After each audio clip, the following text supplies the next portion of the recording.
Microsoft prototype Xbox controllers for phones look ideal for xCloud. It's just a research project for now, says Tom Warren on The Verge. These look cool, actually. What we're looking at is a prototype of a mobile controller to deal with the potential, the likely future in which gaming happens via the cloud. Everyone's banking on it, talking about it. Microsoft apparently internally suggesting that the success of the Nintendo Switch seems to indicate that there is still a demand, a hunger for a tactile gaming experience on the go. For actual buttons, Will.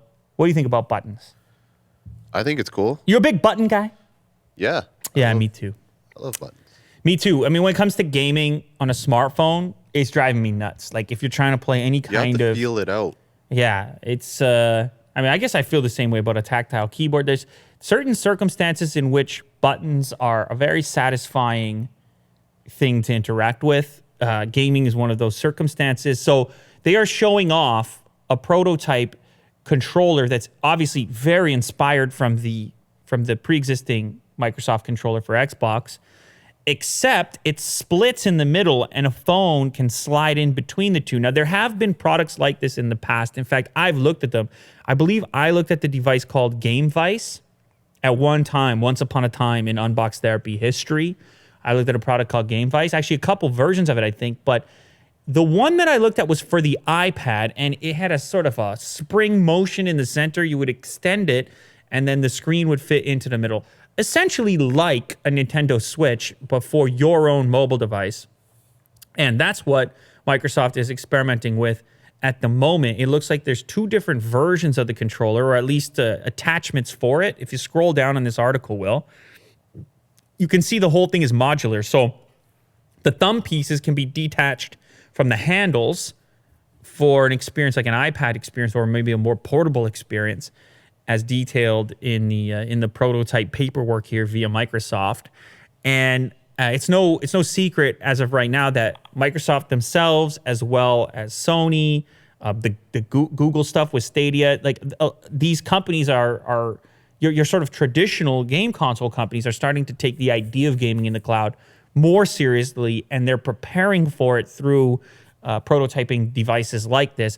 For me, I think this is a big, important piece. Now, I understand that these third-party devices exist. So if you have one of these things, you're like, hey, I've already been doing this, playing mobile games with my GameVice or my Ion iCade Mobile or my Game Case. You could say that those have kind of done the trick up until now. But the problem with those is that there's no... You have to map them. They only work with certain games out of the box. And you have to map them for the controls of other games. And it's a bit of a headache. So if you had this mobile gaming platform, Microsoft specific or Google specific or whatever it happens to be, to have the accessory to go with it that immediately works with all the titles correctly, similar to the console experience, and as designed by the company behind the platform, it's going to be a lot more seamless and easier to pick up and sort of trust that it's going to work the way a more typical, like a console works. And that's confidence inspiring. So we saw in Google's announcement with the Stadia, the controller was a big piece of it. They're like, hey, we did this controller, we got the controller. We didn't do a console, we did a controller, because the console is whatever device you have on you, but we want to make sure we can control certain aspects of your experience through how you input, what your input device looks like.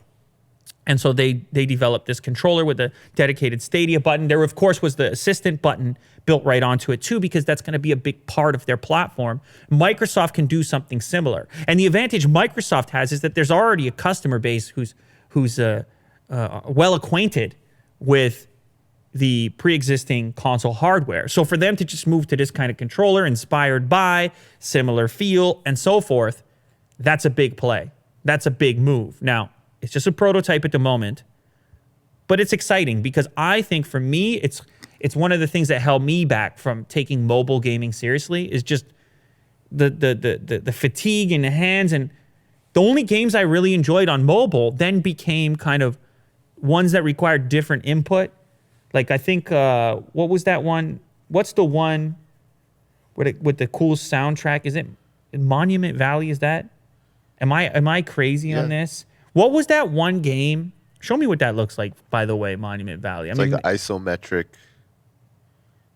whoa! There's an actual Monument Valley in Utah, which Will looked up instead. Yeah, this Yeah. game. I played like games like this, which are totally different builds, the totally different input style, puzzle based tower defense games, things like this, which are sort of more designed for touch, were the ones that made sense to me. If it became more of a console style input, let's say a racing game or a shooting game or something, I just wished I would be on a console with the actual analog thumbsticks and buttons and triggers and all the rest of it. So this can absolutely bridge that gap, and I think it's a cool area for them to be working on. Now, keep in mind, what Microsoft can also do is just make their current Elite controller, their Xbox controller, compatible with these mobile devices. Because then, like, on a PC, for example, you can use their controller as it stands.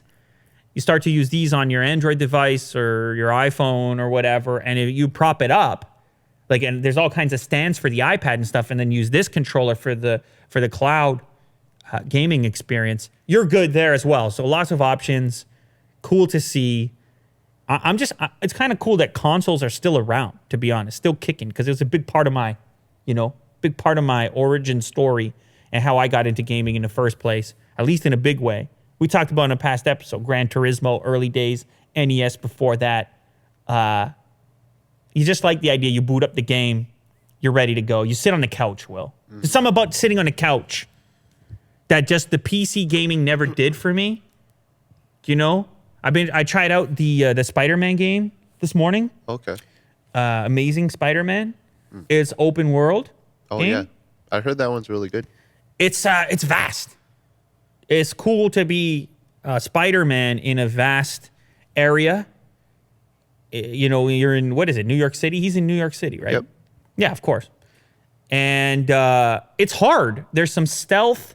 I mean, you can set the difficulty level, but it can be really hard if you want it to. And you can do certain, there's certain parts where you have to use stealth to succeed, and then other parts where you use aggression, different suits. It's a very elaborate, extensive game. But anyway, you sit on the couch, and there's nothing better than, you get to a cutscene and you're just on the couch, just relaxing. You grab a snack or something. It's more of a social kind of situation compared to the PC gaming experience, which is very singular. You only really do that by yourself. You won't be on a couch with other people kind of doing it. And that's the experience I had with this game this morning. So I'm all for it.